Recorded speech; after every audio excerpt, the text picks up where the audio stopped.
a new research found that Indus Valley people used Proto-Dravidian languages. Please see this link and please take this question, and the link is provided. So let me put the link on the screen and we will discuss that. Where is it? Here it is. Just a second. I will share that part of the screen over here. Just a minute.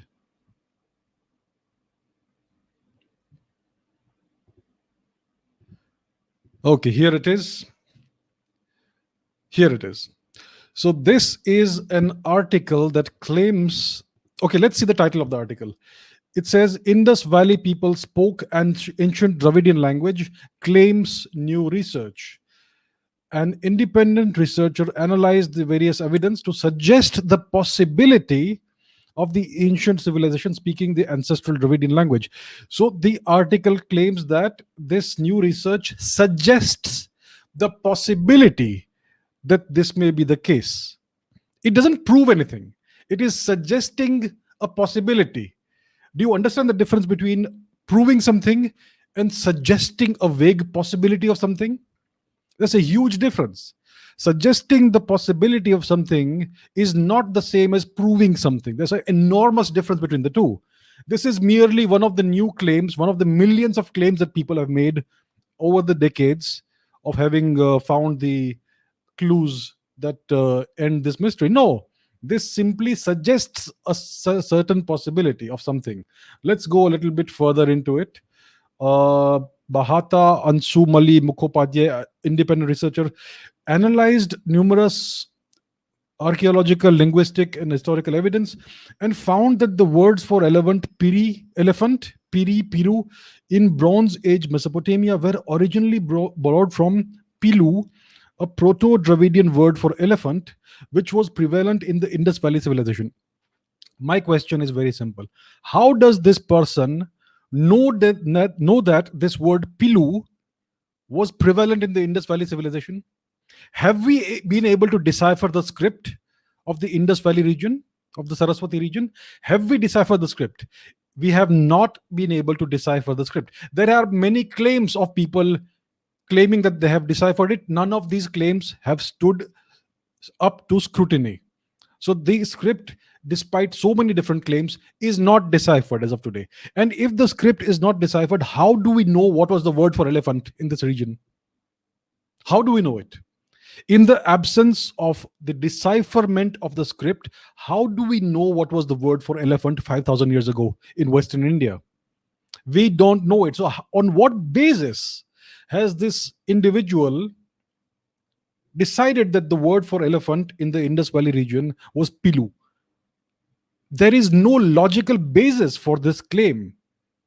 This research is clearly nonsense. And my question is, how does such garbage research get published in reputed journals? This is the problem in the research, in the academic research that is being done in Indology and in the history of ancient India. These nonsensical, baseless claims get published and they become part of the academic canon. So the fact is that there is no basis on which we can claim that the Indus Valley people use so and so word or any other word for elephant or for any other thing. We don't know what language they spoke. We don't know what word they use. We have not been able to decipher the script. So this fails the test of logic, right?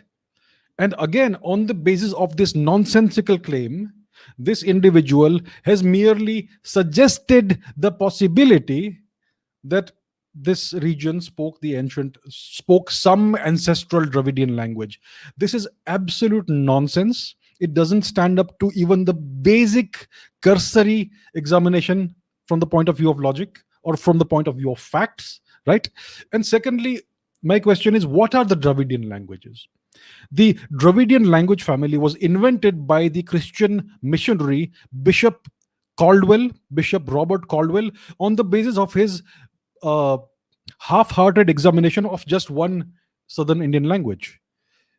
But because it is this great white British Christian person who has given us this gift of this language family, our academicians have been blindly following it like slaves for the past century, and it still continues. So we still continue to recognize this artificial language family, the so-called Dravidian language family, even though there is no evidence of the word Dravida in ancient Indian literature, whether it is the Tamil Sangam literature or Sanskrit literature or any other literature. This is an artificial fake language family that has been created by this non-expert whose real aim was to Christianize India. And yet our academicians, our academics and our students, they blindly follow this nonsense. So this is the problem that we face in even the most basic research into ancient Indian history. So this claim that the Indus Valley region, Saraswati region people spoke an ancient Dravidian language, it is patent nonsense. It is absolute nonsense. It is garbage. It belongs in the trash bin. And that is all I have to say about this, my friends.